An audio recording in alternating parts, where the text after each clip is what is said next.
The Qing Dynasty was the last imperial dynasty of China. But to call it merely the last is to miss its true scale. It ruled for more than 2.5 centuries. It governed a realm far larger than most earlier dynasties could command. From Beijing, Qing rulers oversaw armies, officials, tribute networks, scholars, merchants, and frontier peoples. It was an empire of remarkable range. And yet this was also the dynasty that failed to survive the modern age. The strength of the Qing is inseparable from the fact of its collapse. That is the paradox at the center of Qing history. The largest imperial order ruled from Beijing became the last holder of a system that could no longer adapt fast enough. This is not a story of simple decay. It is a story of conquest, expansion, administration, prestige, pressure, and breakdown. The Qing began as a conquest dynasty. Its rulers were Manchus from beyond the old Ming frontier. But conquest alone does not explain their survival.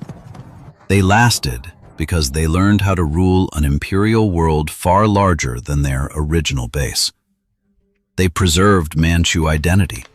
They also mastered Chinese institutions, elite culture, and the language of dynastic legitimacy.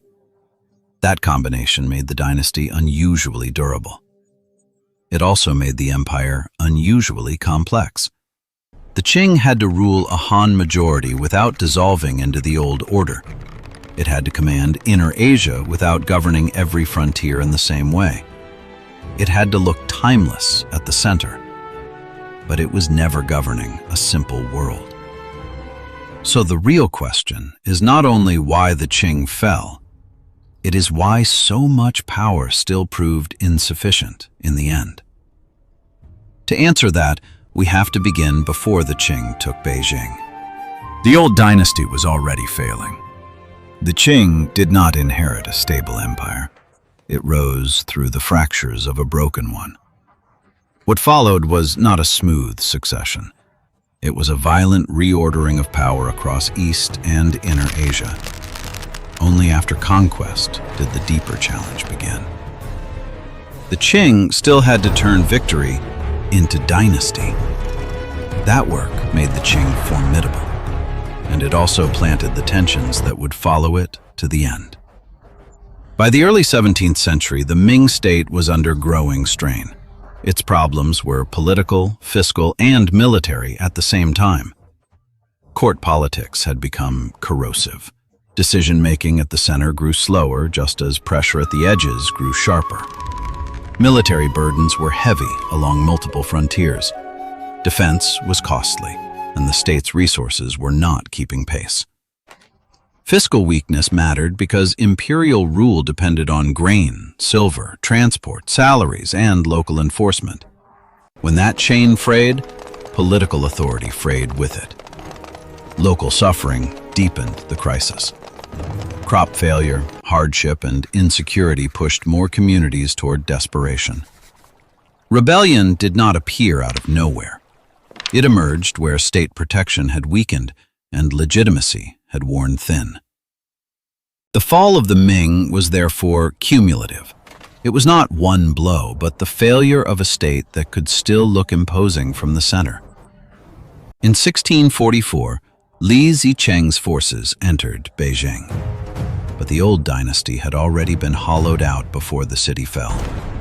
While the Ming unraveled, another power had been consolidating in the northeast. That power was not accidental.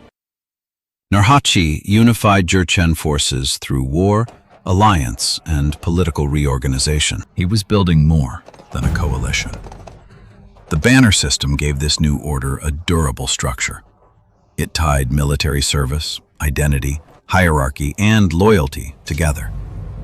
That mattered because conquest on the scale of China required disciplined organization. Raiding alone could never have sustained it. Hong Taiji pushed this transformation further. He strengthened institutions and widened the political ambition of the regime. The name Qing did not emerge from a position of weakness. It marked a state that was already thinking in imperial terms.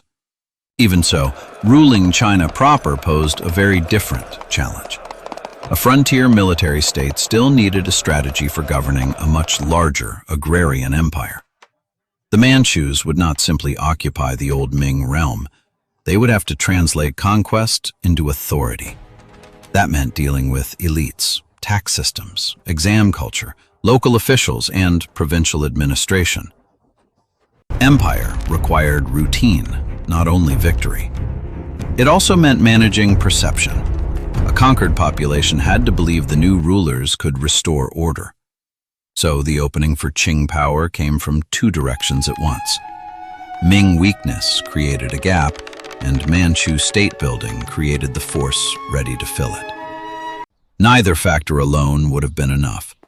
A broken empire does not automatically produce a durable successor. The Qing entered through crisis. But what made it historically consequential was what it built after entry. It would become a dynasty, not just a victorious army. That transformation is what shaped the next 2.5 centuries. Before long, the new regime would face resistance across the empire. Conquest had opened the door, but consolidation still lay ahead. The rise of the Qing was therefore not a single triumph. It was a sequence of wars, bargains, adaptations, and institutional choices. The Qing entry into Beijing in 1644 did not produce instant stability. It produced a contested opening. The new rulers still had to defeat Ming loyalists across the south. Resistance would last far longer than the capture of the capital. In the early years, force was indispensable. A conquest regime cannot establish itself without convincing enemies that resistance will fail. But force alone was never enough. The dynasty needed local compliance, elite cooperation, and administrative continuity. That is why one of the Qing's most important decisions was to preserve so much of the inherited state. Institutions survived even as the ruling house changed. The provincial system remained. The examination culture remained. The civil bureaucracy remained. This mattered because Chinese empire could not be run as a permanent battlefield. It required paperwork, hierarchy, and recognizable procedure. In effect, the conquest regime made itself legible as a dynasty. That was a political achievement as important as battlefield victory. Yet the Qing could not simply dissolve into the old order. Its rulers still needed to preserve the distinct basis of Manchu power. Banner institutions remained central to that effort. So did court customs, military memory, and the separation of ruling identity from the wider population. The Q order became one visible sign of the new regime's power. It was not only a hairstyle policy, it was a demand for political submission. Such measures reveal the dual nature of early Qing rule. It offered continuity in administration, but it also imposed unmistakable conquest authority. Over time, the dynasty had to do more than frighten. It had to persuade elites that cooperation was both possible and useful. That is one reason the Qing invested in ritual, classical learning, and orthodox language so early. These were tools of dynastic stabilization. A dynasty that could govern through familiar institutions became far harder to resist. Conquest began to look like order restored. The transition was neither quick nor morally simple. It depended on war, coercion, adaptation, and the gradual acceptance of a new imperial center. The Kangxi era would later symbolize mature Qing strength, but the groundwork for that strength had to be laid in insecurity first. The dynasty survived because it learned how to combine force with procedure. That combination became its founding formula. It was not enough to win cities. The Qing had to control roads, granaries, tax flows, appointments, and communication. This is why conquest dynasties do not endure by military prestige alone. They endure when they make rule routine. The Qing proved especially strong at that transformation. It turned military entry into dynastic permanence. But permanence had a cost. The institutions that stabilized the empire would later become harder to transform. For now, though, the dynasty's achievement was undeniable. It had survived the first test of conquest rule. It had taken a fractured realm and begun to make it governable again. That is where Qing durability truly began. Yet, governable did not mean simple. The empire the Qing would build was becoming larger and more varied than any routine center could fully absorb. The next stage of Qing history would not be mere consolidation. It would be empire on a continental scale. That expansion would bring prestige and security. It would also enlarge the burdens of rule. The dynasty had become more than a successor to the Ming. It was beginning to become an empire of a different order. The Qing did not stop at securing China proper. It became a continental empire. This expansion changed the meaning of Qing rule. The dynasty was now governing multiple political worlds at once. Mongolia mattered for strategic depth and imperial legitimacy. Control there reduced northern danger and widened the dynasty's imperial posture. Tibet mattered for religion, prestige, and frontier influence. Qing involvement there was political, even when expressed through sacred forms. Xinjiang mattered for security, roots, and imperial reach into the northwest. Conquest there pushed the Qing into a broader inner Asian system. Expansion was not just military. It required logistics, garrisons, diplomacy, information, and flexible law. The Qing did not rule every territory in the same way. That was one of the reasons it could rule so much. China proper was more directly integrated through provincial administration. Frontier regions were often handled through layered and specialized arrangements. This was not inconsistency. It was a form of imperial technique. A uniform model might have broken under the weight of such diversity. Flexibility made the empire governable. At the same time, flexibility increased complexity. Different regions required different kinds of vigilance, intervention, and negotiation. Greater territory meant longer lines of supply. It meant larger garrisons and wider strategic risk. Empire brought security, but it also created exposure. The wider the frame, the harder every disturbance became to contain. Yet, from the perspective of the 18th century, expansion looked like triumph. The dynasty had reached a scale few predecessors could rival. That scale changed how the Qing understood itself. It was no longer only a Chinese ruling house. It was the center of a multi-ethnic empire. Beijing became the point where different frontiers were tied together. The center had to manage diversity without losing control. This was one of the Qing's greatest strengths. It knew how to govern difference without insisting on one administrative mold. But strength at one moment can become strain at another. The empire that looked secure at its height would later prove difficult to rebalance. Even at the moment of expansion, the dynasty was creating future obligations. Every conquest required maintenance. Garrisons had to be supplied. Routes had to be defended. Alliances had to be watched. This is why Qing power must be understood as imperial power, not just dynastic succession. It reorganized space on a continental scale, and it did so with considerable political intelligence. Military victory alone could not have sustained such an order. The empire's outer reach, therefore, became one of its great achievements. It also became one of its deepest governing challenges. At its height, the Qing looked broader, richer, and safer than ever. But scale can disguise fragility. For now, though, the dynasty's expansion was a source of confidence. It reinforced the image of a court ruling at the center of a vast and ordered world. That image mattered politically. A dynasty that looked secure could command obedience more easily. But prestige is strongest when backed by functioning institutions. Expansion had given the Qing glory. It would soon require sharper administration. The empire had grown immense. The question now was whether the state could govern what conquest had won. Qing durability rested on administration as much as conquest. Empire had to be made routine. At the center stood the emperor. His authority was political, symbolic, and administrative at once. Around the throne stood ministries, censors, advisors, and provincial chains of command.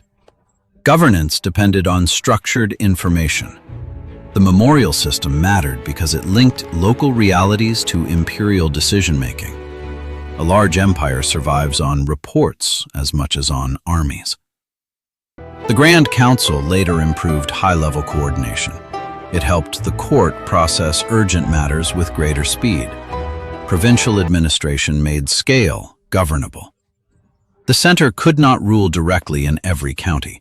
Officials translated imperial will into taxation, relief, judicial process, grain transport, and public order.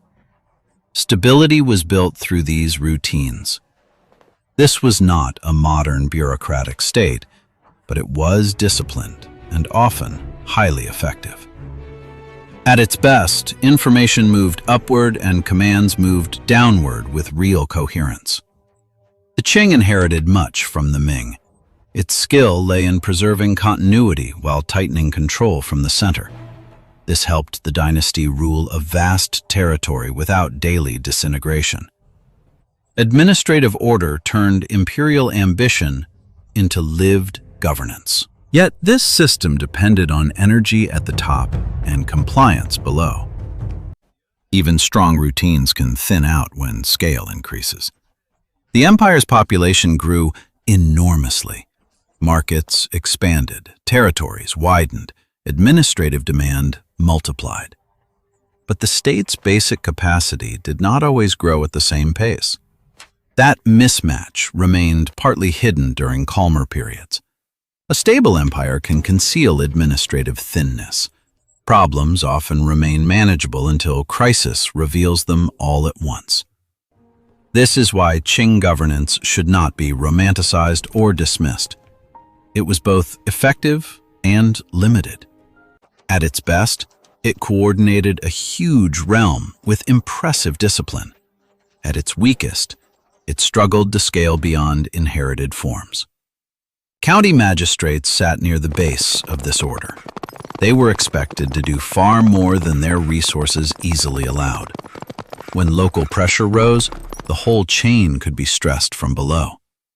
Overload at the county level could become weakness at the dynastic level. Even so, the Qing state was not passive.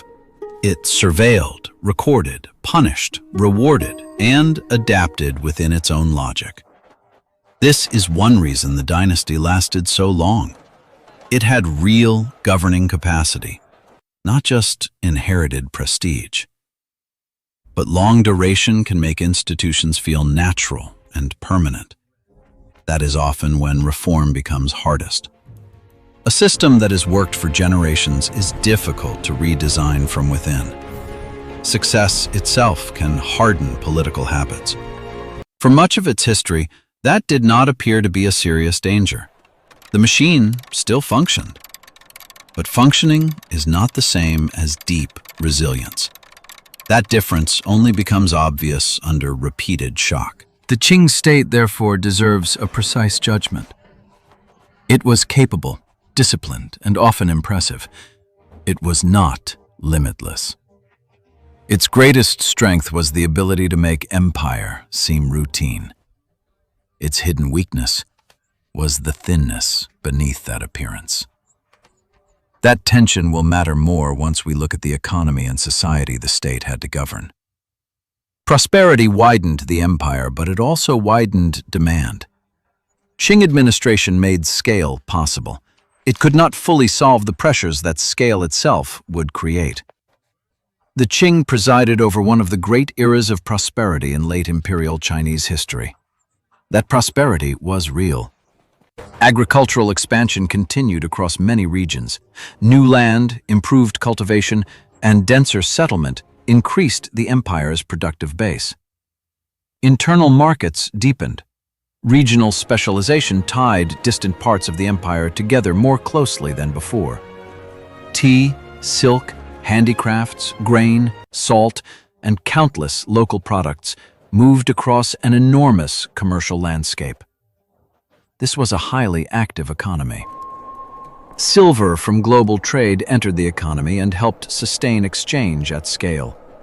The Qing world was not isolated from the wider early modern economy. This prosperity supported extraordinary population growth.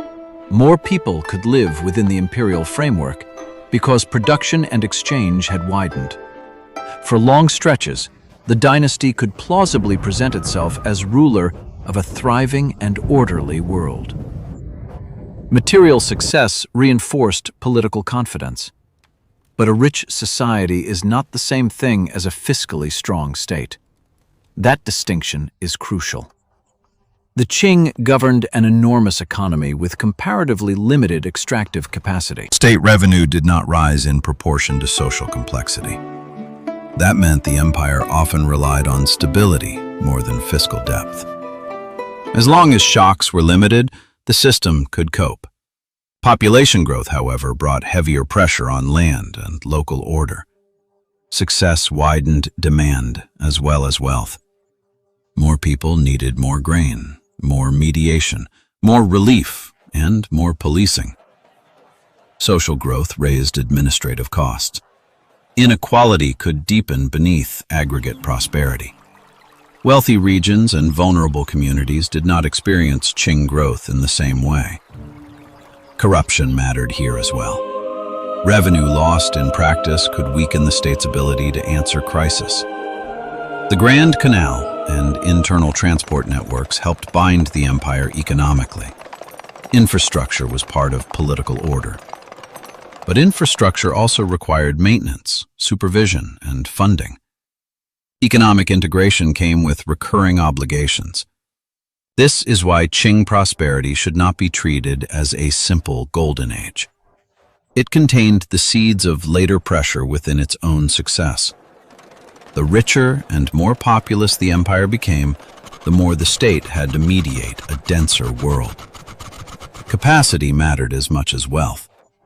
During stable decades, that balance held.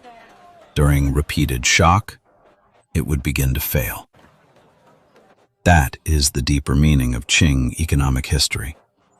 Prosperity expanded the empire's world without proportionately strengthening the state that governed it. Social order, therefore, depended on more than market activity.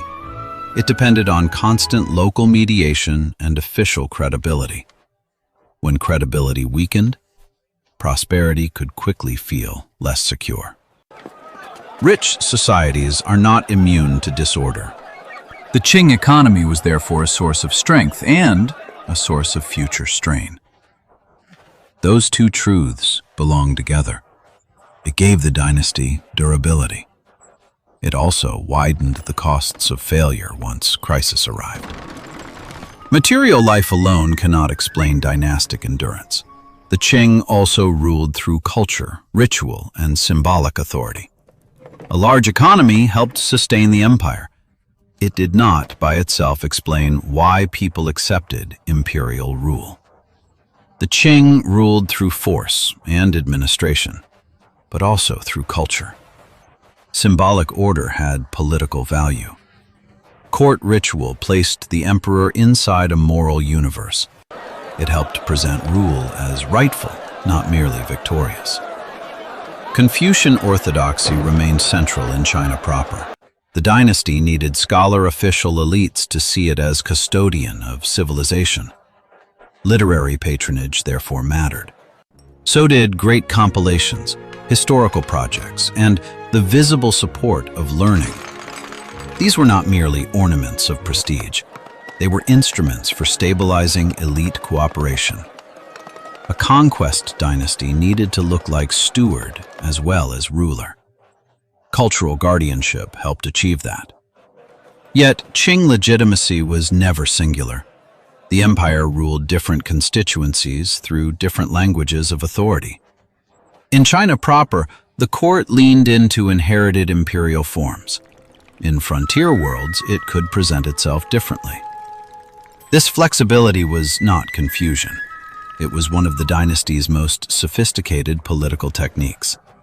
A ruler who could speak differently to different political worlds could govern a larger empire. That helped make the Qing unusually durable.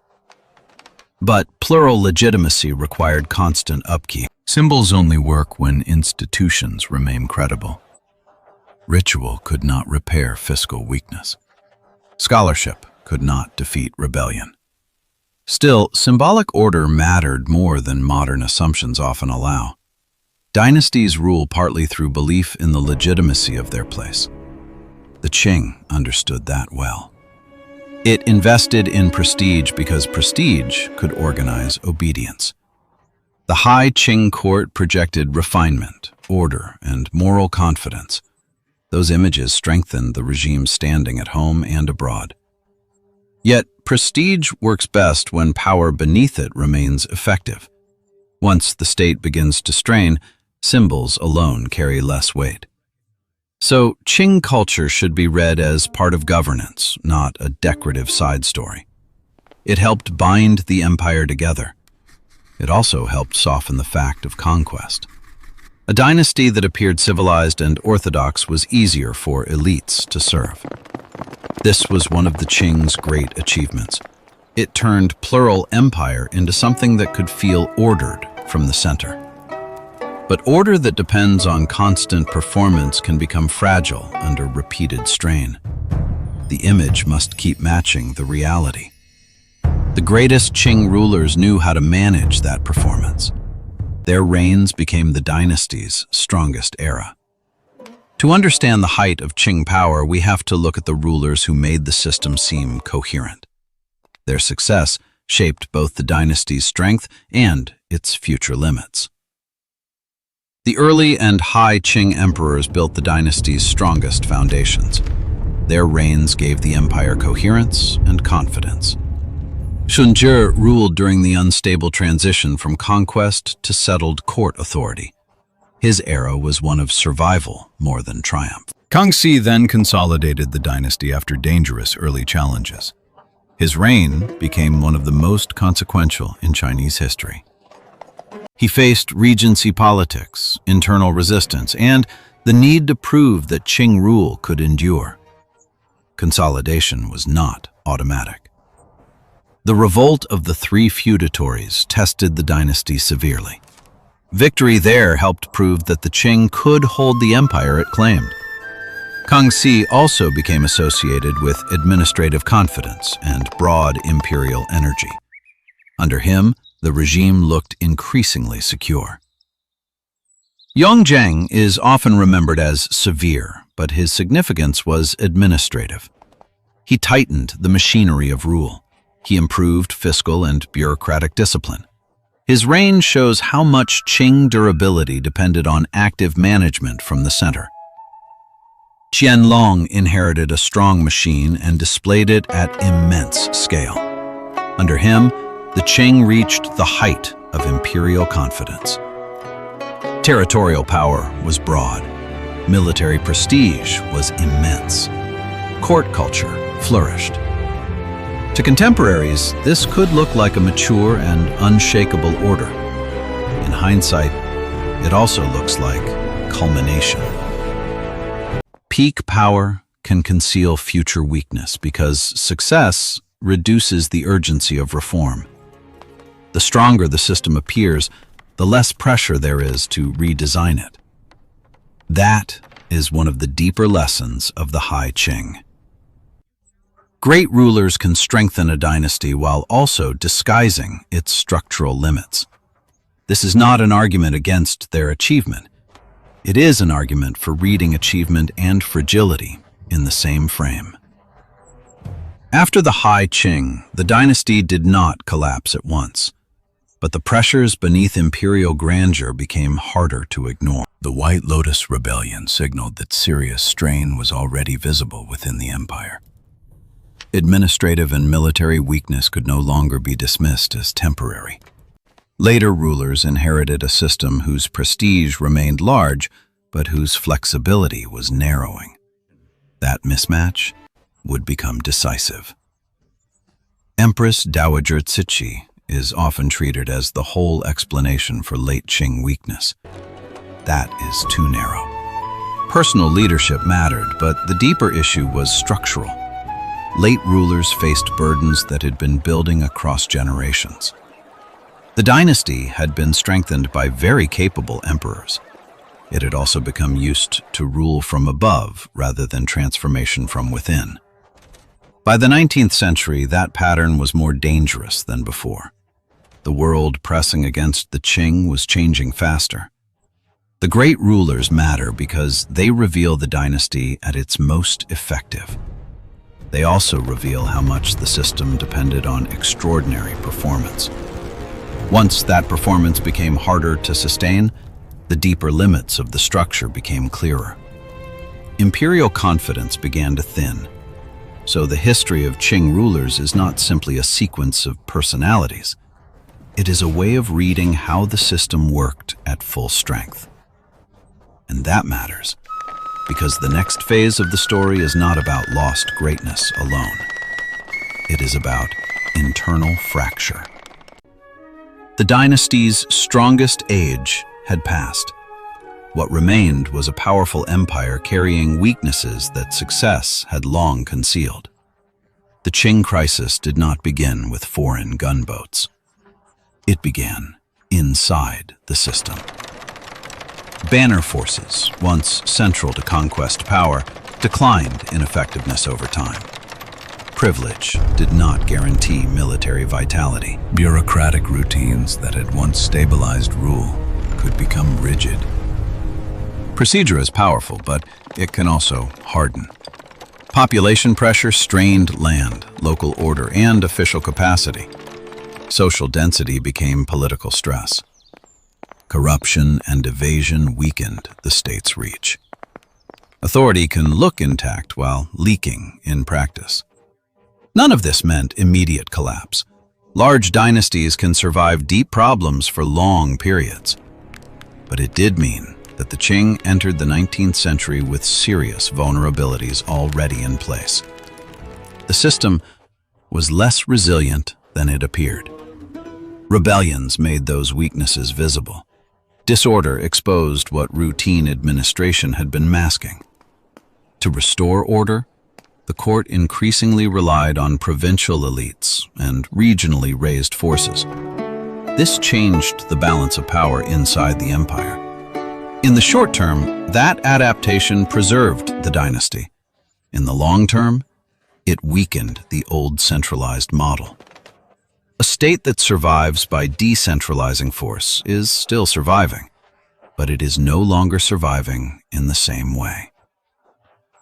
This was one of the most important shifts in late Qing politics. Emergency measures altered the regime itself. The dynasty was not only under pressure, it was being remade by the pressures it tried to absorb. Ethnic identity also remained a complicating factor. The Manchu basis of rule never disappeared, even as the dynasty became deeply embedded in Chinese imperial governance. That duality could be a strength in times of order. In times of crisis, it could sharpen questions of loyalty and legitimacy. So internal fracture meant more than rebellion or corruption. It meant strain across military structure, administration, legitimacy, and center region relations. This is why later foreign pressure was so devastating. It struck a system already carrying deep internal weakness. External shocks mattered enormously, but they mattered most because the dynasty was not meeting them from a position of full strength. The crisis of the Qing was therefore cumulative. It grew from inside before it was intensified from outside. That distinction matters because it changes how we judge the dynasty's fall. Collapse was not just imposed on it. The empire remained large. The throne remained sacred in form. But the coherence beneath both was thinning. By the time the 19th century's great storms arrived, the Qing was still powerful. It was no longer deeply secure. By the 19th century, the Qing faced repeated shocks that could no longer be treated as isolated problems. Crisis now came in sequence. The Opium Wars exposed military and diplomatic weakness. They showed that the Qing state could not simply manage new external pressures through old assumptions. These defeats damaged more than territory or treaty rights. They damaged the image of imperial sufficiency. Then came the Taiping Rebellion, one of the most devastating upheavals in Qing history. Its scale was catastrophic. Provinces, populations, transport routes, and finances were ravaged. The rebellion turned structural weakness into visible imperial emergency. Suppressing the rebellion required regional armies and provincial leadership on a huge scale. Once again, survival changed the balance of power. Further uprisings and frontier conflicts multiplied the burden. The state was no longer managing one crisis at a time. This is often described as simple backwardness. That language is too blunt to explain what was happening. The deeper issue was structural. A dynastic order built for older conditions now faced compound pressures it had not been designed to absorb. Reform was attempted. The self-strengthening movement sought selective military and technical change. Some officials clearly recognized the scale of the challenge, but reform remained fragmented and politically constrained. The dynasty tried to modernize without fully remaking the order that limited modernization. That contradiction ran through late Qing reform. The Sino-Japanese War then dealt a severe blow to Qing prestige. It revealed how much faster transformation had moved elsewhere in East Asia. Defeat mattered materially. It mattered even more symbolically. The 100 Days reform showed that some at court wanted deeper change. It also showed how politically difficult such change had become. Reform failed not because every reformer misunderstood the age, but because the state could not easily reorganize its own foundation. Power and preservation remained entangled. The Boxer crisis deepened both foreign intervention and domestic discredit. It made the dynasty look less capable of controlling the forces around it. After 1901, the late Qing court did pursue more serious reform. But reform undertaken after repeated humiliation faced a harder political environment. New institutions could be built. Confidence in dynastic survival was harder to rebuild. This is the point where late Qing history becomes more than policy failure. It becomes a crisis of political belief. A dynasty can survive defeat. It struggles to survive once too many groups stop believing it can organize the future. By 1911, the old frame had thinned too far.